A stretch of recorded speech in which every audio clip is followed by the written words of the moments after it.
Hi, welcome to Cinemascene on Gardner Webb University Radio, WGWG, online, WGWG.org. Noel T. Manning II here, hanging out with Dr. Travis Langley.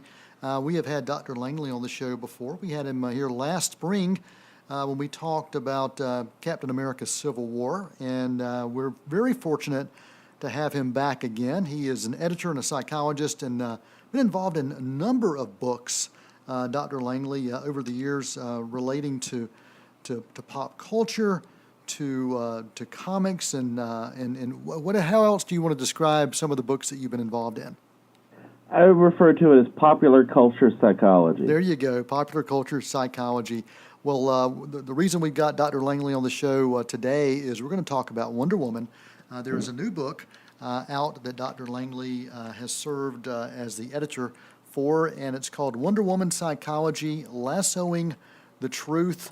This book is out. It's got 20 essays, and including one from a friend of mine, Jenna Bush. So I'm glad to see Jenna's got some work in this as well.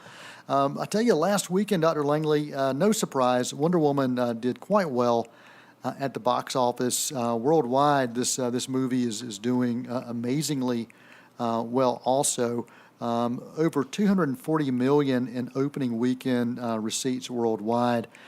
And it's a film, a lot of superhero films really draw in the male audience, but this one has a 52% opening weekend, 52% female audience.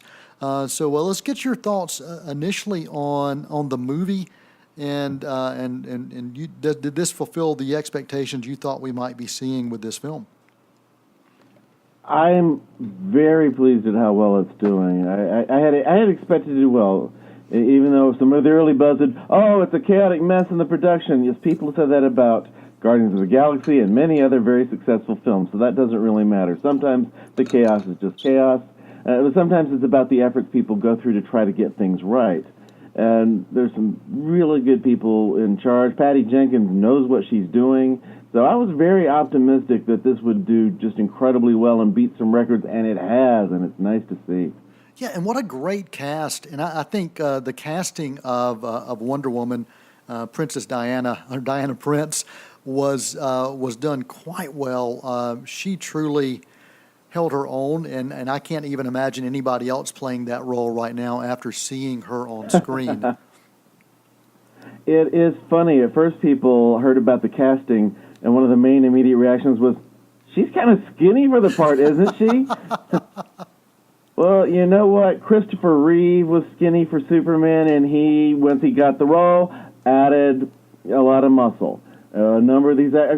Chris Evans, he was so overweight, and he had a comedy body, and he gets the role of Star-Lord because they knew they needed to go by who can play the role and dedicate themselves to reshaping. You want an example of skinny? Christian Bale had just done a film in which he'd lost so much weight, gotten to be incredibly, horribly skinny, emaciated, and had to work his way back up to be Batman. So that, within limits, there are things you can do on the physique, but you have to be able to get someone who can play the role in the first place. They can look right and not be at all good at playing a part. So the acting ability is really important. I like little things, such as the fact that Wonder Woman has an accent. You know, in the cartoons and previous television versions, Wonder Woman had sounded as American as anybody else. Right. And she's in this culture that's been separated, from the rest of the world for a couple of thousand years. And even though in different versions they have ways of keeping track and knowing languages, but still, I like that little touch that she has the accent. Yeah, I do too, and I love some of the smaller things where the character Steve Trevor says, how do you speak my language? And she was, we speak hundreds of languages, and then you see that play out throughout this film as well. And I was thoroughly impressed with what I saw on screen on a lot of different levels. It had action.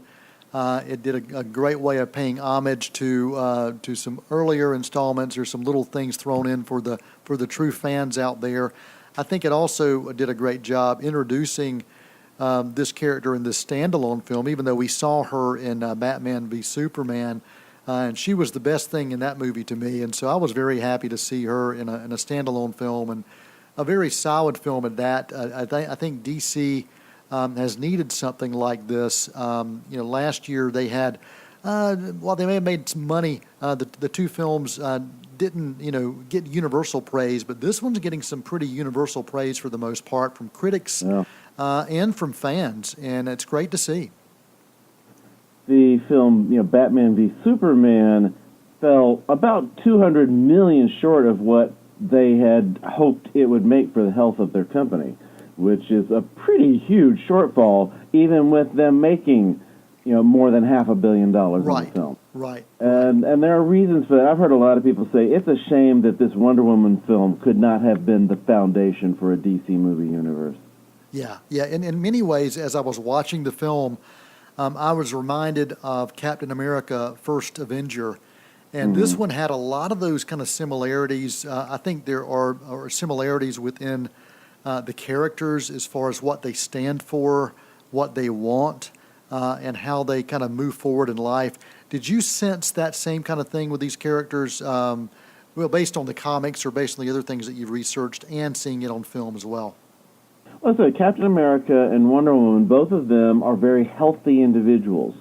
They're, as typically written, they're not driven by trauma or tragedy to do the right thing. They have traumas and tragedies in their history, yes, but those aren't the driving forces.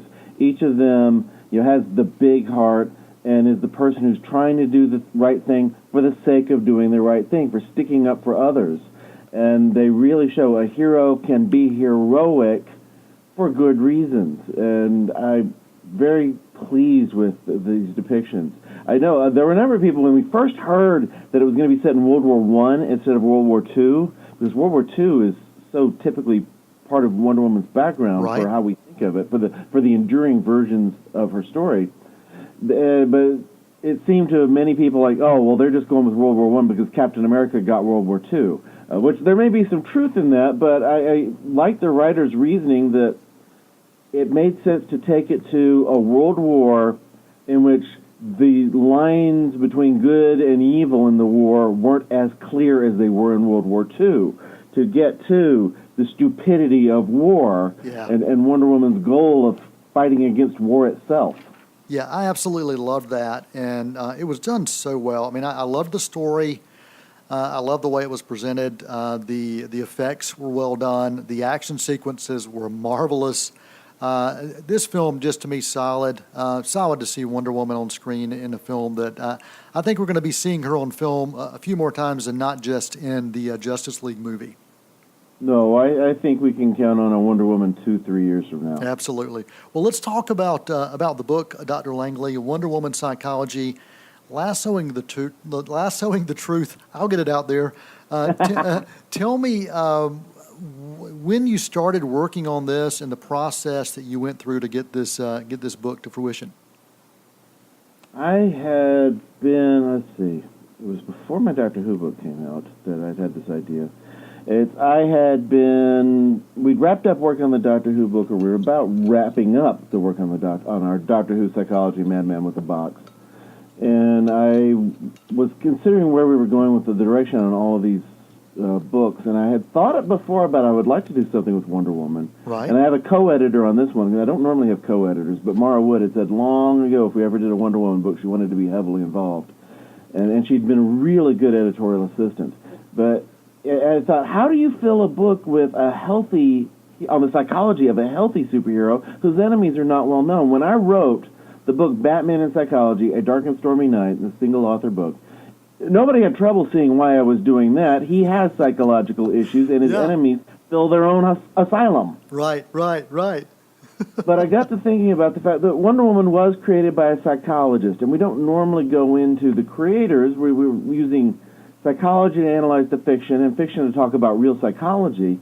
But I got to thinking about the fact that, well, she was created by a psychologist. If we make, or at least for a portion of the book, that to be an important focus, we talk about, she was created by Dr. William Moulton Marston, who is often called the inventor of the lie detector. That's not accurate, but it's not completely unfair either. The guy who actually invented the polygraph, he called Marston the inventor of the lie detector test. using these physiological measures in the forensic setting to try to detect truth. And Marston was the expert witness in the court case that ultimately led to the ruling that lie detectors should not be admissible in court, but also laid down the very important foundation of how psychologists could be considered expert witnesses in any court case. So he had a very important place in that regard. He wrote a book, The Emotions of Normal People. He criticized the field of psychology for focusing too much on what was abnormal and unhealthy, which, in that regard, he was 7 decades ahead of his time, because positive psychology started saying that within the last 20 years, and really developing ideas of what is normal, what is healthy. We still need to look at what's unhealthy, but we also need to understand what's healthy for comparison. So he has a very important place in the history of psychology, and I thought about, if we have some things about that and relate them to her stories. He's involved in developing the lie detector. He gives his character a lasso that she uses to make people tell the truth. Right, yes. He wants to look at healthy people. He writes this healthy heroine, and then I knew we can fill this out. It would not be a problem. It turned out that while I was typing the email to broach the subject with my editor, she was in a meeting she was in the acquisitions meeting with her bosses. And they asked, well, what would you like to work on for the spring, Connie? And she said, well, I hope Travis would like to do a Wonder Woman book, although I'm not sure this is the right week to broach the subject. And then imagine her reaction when she got to her email 10 minutes later and saw that I had just sent the email broaching that subject. Right. That's awesome. And I want to make every one of these books special in different reasons. They'll vary in how personal they are. About half the books so far that I've worked on involve comic books. Right. And several on superheroes, and then there's The Walking Dead, which is from a comic book. Of the 3, right now we're working on one about the TV show Supernatural, and we've agreed on what the next 3 after that will be, which I can't say, but 2 of the next 3 after that, again, have to do with comic book superheroes or supervillains. Well, that's something that's very special to me, but I want all of these to be special in different ways. The Wonder Woman, to me, she was always just, one of the classic superheroes. She, Batman, and Superman are the only ones who stayed consistently in print since the early golden age of comics. There was a point in the 50s when those 3 were the only superheroes who still had titles. And she resonates. She's iconic. She's meaningful. I got to know the creator's family. I spent some time with Dr. Marston's son, Pete, and granddaughter, Christy. I've spent a lot of time with the granddaughter, Christy, bringing her to a convention to join us at San Diego. And to me, the biggest honor in the whole book is that we got to include, as a chapter in the book, the previously unpublished memoir of Marston's wife, Elizabeth Holloway Marston. She's the one who said, you need to make your new hero a woman, because Lord knows there's enough of those boys. And she died at age 100. He died back in 1947. She died at age 100 about 20 years ago. And she had a memoir that she'd been working on, and I'm just incredibly honored that the family let us include her previously unpublished memoir in our book. What is it about Wonder Woman that you talk about? This is, Batman, Superman, Wonder Woman, they have endured time.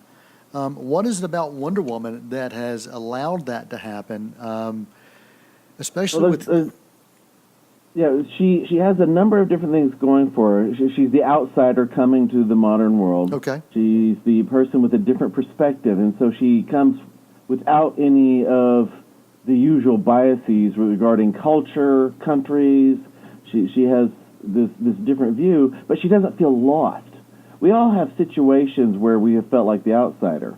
Some people feel like the outsider all the time, and so we can relate to that aspect of her. Superman, Batman, and Wonder Woman, they're this triumvirate of characters in different ways. You look at their origins. Batman, his origin comes out of a city street crime. Superman, his origin is out of science fiction. Wonder Woman, her origin's out of mythology. Right. These characters in terms of how they relate to others. Superman is the immigrant who comes here as an infant and grows up in America. Batman has always been American. Wonder Woman comes outside not American at all, but embracing those ideals of the time, which now we want to make it a bit more universal in how we're looking at it, because we got a little different view on America's place in the world. Wonder Woman Psychology, Lassoing the Truth. You do have quite a few writers. Talk about the writers and how you brought those in, and how easy or difficult it was to get these particular essays. After I wrote Batman in Psychology, my publisher and I had agreed on what my next book was going to be. At the time, it was going to be about Star Trek, and I was still going to be sole author of that.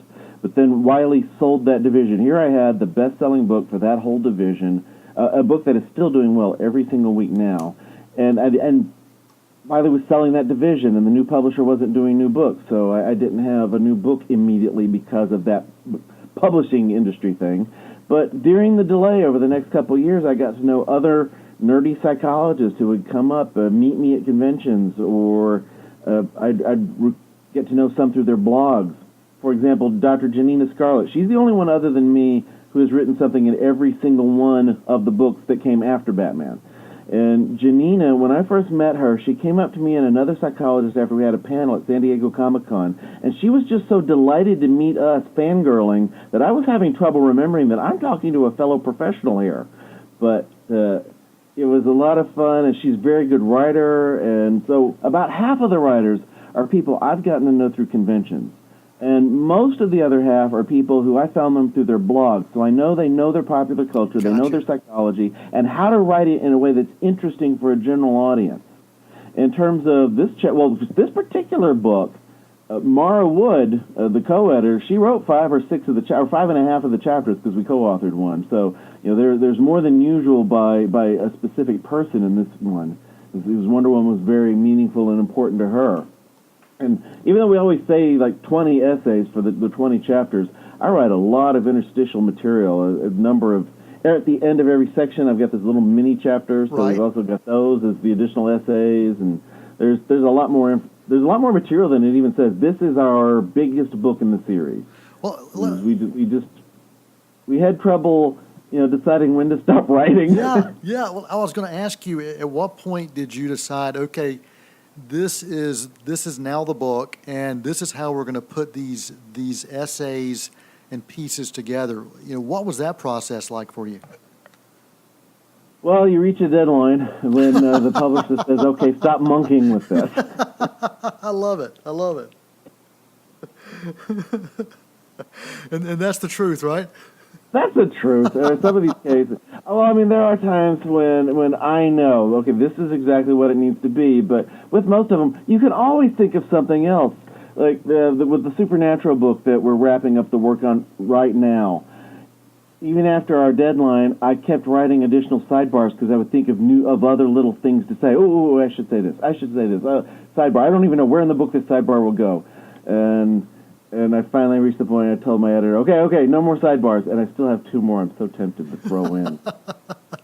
Well, with this book, what are the things that you want readers to take away from who Wonder Woman was, who she was founded to be, who she was created to be, but also who she is now and what she means to our world today? Well, as Marston put it, he created her to be, he said this himself, psychological propaganda for the kind of woman that he felt should run the world. Wow. He believed the world would be much better off with women in charge. He believed women were better people than men.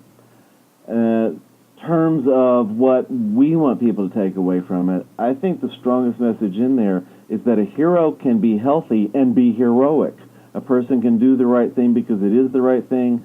A person can be good and strong and very capable, but in a way that is not daunting to others, but instead is inspiring to others. Yeah, and I think that comes across in the film version as well. You see this woman with every positive human trait that you would want to have in a human being, period. Mm-hmm. She cares about others. She wants to do, as you said, what is right. And she wants to live for the truth, and she doesn't understand people being dishonest. She doesn't understand why war exists, other than, it's something that's created, and if she can kill the creator of war, maybe war will no longer be there. I think it's amazing to see this character and how this character is portrayed so well. And your book touches on things like compassion. You see essays that kind of focus on that, and I think that came through with the character on film as well. I do. I'm very pleased with how the film has turned out, and it seems odd to say I'm honored to have gotten to work on this book, but I am. I'm honored to have a place in some tiny little spot in the history on Wonder Woman. Well, it's not just a tiny spot to me because I was getting to include the creator's wife's memoir. Yeah, absolutely. Absolutely. The book is called Wonder Woman Psychology, Lassoing the Truth. Dr. Travis Langley, editor, and wrote quite a bit in this book as well, along with Mara Wood. As several essays. The book is available. What's the best way people can grab this book? Amazon is the best way online. Barnes & Noble is the bookstore that carries more copies of these books than anywhere else. They're all over the place. I think it's pretty appropriate that Amazon is carrying this book about the Amazonian princess. So very good. Very good. Best way to follow you on Twitter, if our listeners are out there, is it Superheroologist? Is that correct? I am at Superheroologist on Twitter. Just look for Travis Langley on Twitter or Facebook. I'm easy to find. All right, Dr. Travis Langley, our guest today on Cinemascene. We really, really appreciate it. Appreciate you talking about Wonder Woman and about your new book. Any final thoughts, final comments you want to make sure you share with our listeners? Go see the movie. Absolutely. Go see the movie and go buy the book. Until next time, I'm Noel Manning for WGWG Cinemascene, and for this week, that is a wrap.